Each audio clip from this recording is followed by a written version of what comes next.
योगिता आशा स्वयंसेविका या चॅनलवर तुमचं स्वागत आहे। आजच्या या व्हिडिओमध्ये आपण बघणार आहोत तर पत्रिका आहे ती जुलै 2026 ची आहे। चला आपण बघूया। पहिला प्रश्न, योग्य पर्याय निवडा। त्यातील पहिला, खालीलपैकी कोणता प्रकार आजारात मोडतो? त्याचं उत्तर आहे वरीलपैकी सर्व। उच्च रक्तदाब, मधुमेह, तोंडाचा कॅन्सर। आणि दुसरा प्रश्न आहे तो सीबीएक फॉर्म कोण भरतात? सीबीएक फॉर्म आशा भरते, हे योग्य उत्तर आहे। आणि तिसरा आहे ते, मोठ्या माणसांनी आठवड्यातून किती मिनिटे शारीरिक व्यायाम करावा? मोठ्या माणसांसाठी व्यायाम 150 मिनिट करावा, हे योग्य उत्तर आहे। आणि त्यातील चौथा प्रश्न, मीठ दिवसातून किती ग्रॅम पेक्षा जास्त खाऊ नये? ते आहे 4 ग्रॅम पेक्षा जास्त।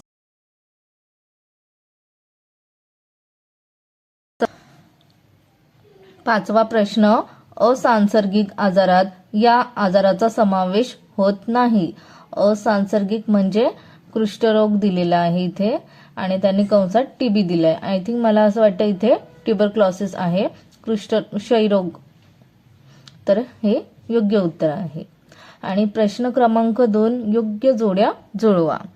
त्यातील पहिलं उच्च रक्तदाब, त्याचं उत्तर आहे 5वं, म्हणजे असंसर्गिक आजार, हे उत्तर आहे। आणि दुसरं आहे एसईबी, त्याचं उत्तर चौथं म्हणजे स्तनाची तपासणी। आणि तिसरं कमरेचा घेर, त्याचं उत्तर आहे पहिलं 90 सेंटीमीटर पेक्षा कमी। चौथं लिंग, स्त्री/पुरुष, त्याचं उत्तर तिसरं अपरिवर्तनीय घटक। आणि पाचवं लठ्ठपणा, त्याचं उत्तर आहे दुसरं अयोग्य आहार।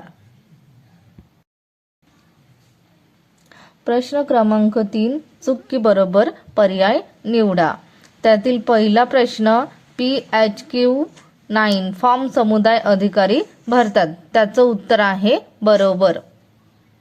प्रश्न क्रमांक 2, दररोज व्यायाम केल्याने असंसर्गजन्य आजार नियंत्रणात करता येत नाही, त्याचं उत्तर आहे चूक।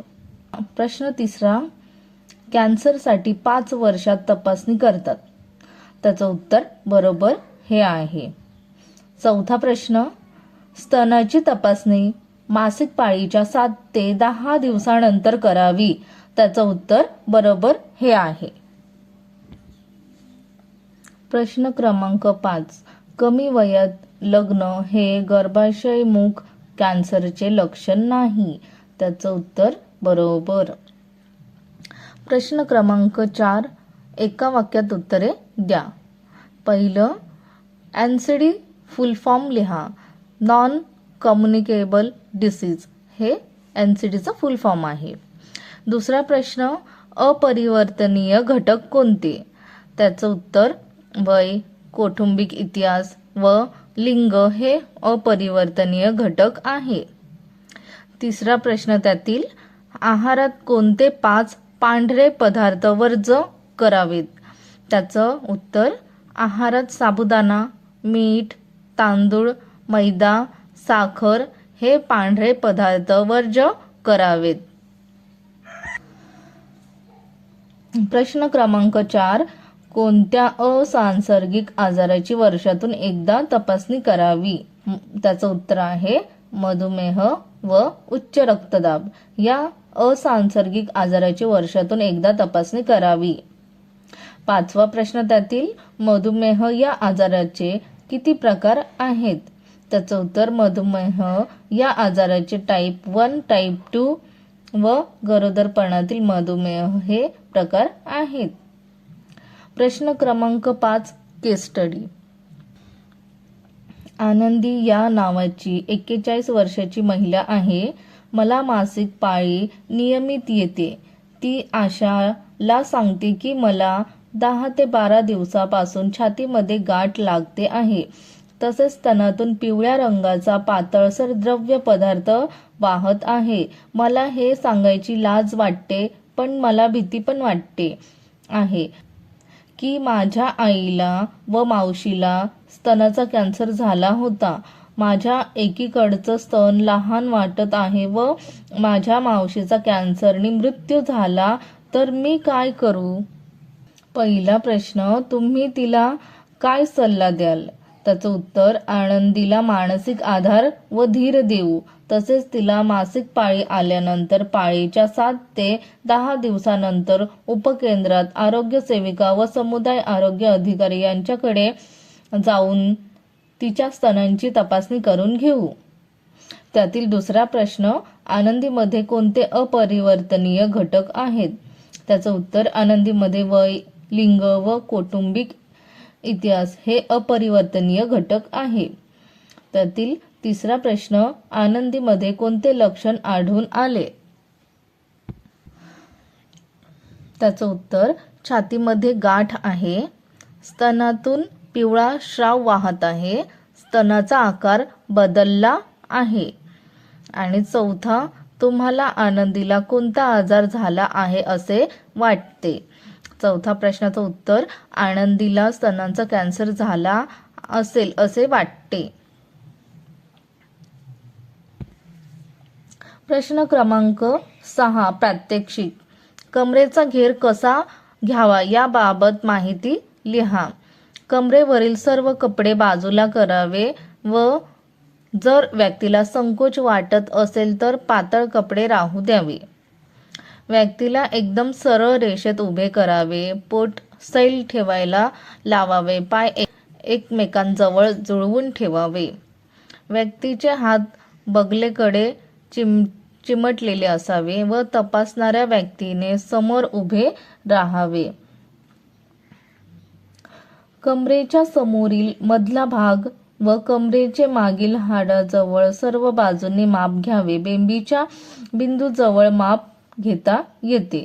व्यक्तीस सामान्य श्वास घ्यायला सांगावे. माप घेताना श्वास सोडायला सांगा. टेप जमिनीच्या समांतर ठेवावी. टेप वाकलेली मुडपलेली नसावी. श्वास सोडताना शेवटच्या वेळेत माप घ्यावे. टेप असा लावावा की आपले एक बोट टेप व व्यक्तीच्या कमरेमध्ये असावा. टेप कमरेच्या सर्व बाजूंनी व्यापलेला असावा. टेपचा वरचा बिंदू शोधा जेथे टेप 0 बिंदूशी जोडला असेल. हे कमरेचे माप होय.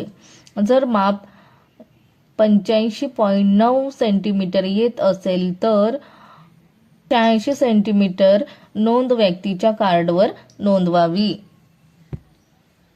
प्रश्न क्रमांक 7, खालीलपैकी कोणत्याही 2 प्रश्नांची उत्तरे लिहा. पहिलं, तोंडाच्या कॅन्सरची सामान्य लक्षणे लिहा. त्याचं उत्तर, तोंडातील आतील भाग सफेद लाल होणे, डाग जखम असणे, तोंडातील आतील भागातील त्वचेत 1 महिना होऊन जखम बारीक फोड दुरुस्त न होणे, तोंडाचा पूर्ण आ करण्यास त्रास होणे, जीभ बाहेर काढताना त्रास होणे, आवाजात बदल होणे, तोंडातून लालसर स्राव निघणे, अन्न चावणे बाहेर काढणे बोलताना त्रास होणे. मसालायुक्त पदार्थांचे जेवणात समावेश केल्यास तोंडाच्या आतील भागाला त्रास होतो. त्यातील दुसरा प्रश्न, असंसर्गिक आजारात आशाची भूमिका काय आहे? त्याचं उत्तर, 30 वर्ष व त्यापेक्षा जास्त वयाच्या सर्व लाभार्थीची यादी करावी. समुदाय आधारित मूल्यमापन चेकलिस्ट भरणे, तपासणी दिवसाचे आयोजन करणे व कामाचे स्वरूप समजून घेणे, समुदायात आरोग्य प्रोत्साहनाचा कार्यक्रम सुरू करणे, नियमित इलाज व जीवनशैलीमध्ये परिवर्तन करण्यासाठी पाठपुरावा करणे, रुग्णाची मदत करण्यासाठी त्यांचा एक गट तयार करणे जो परस्परांना मदत करेल. तिसरा प्रश्न, त्यातील 4 अन्न घटक कोणते आहेत? त्याचं उत्तर, कडधान्य, बाजरी व डाळी, भाज्या व फळे पदार्थ, तेल व स्निग्ध पदार्थ, साखर व सुकामेवा. उत्तरपत्रिका संपलेली आहे. जुलै महिन्याची 2026ची तुम्ही उत्तरं लिहिलेली आणि ही उत्तरं बघा कशी आहेत आणि मला कमेंटमध्ये सांगा. माझ्या व्हिडिओला लाईक करा, शेअर करा आणि सबस्क्राईब करा. थँक्यू.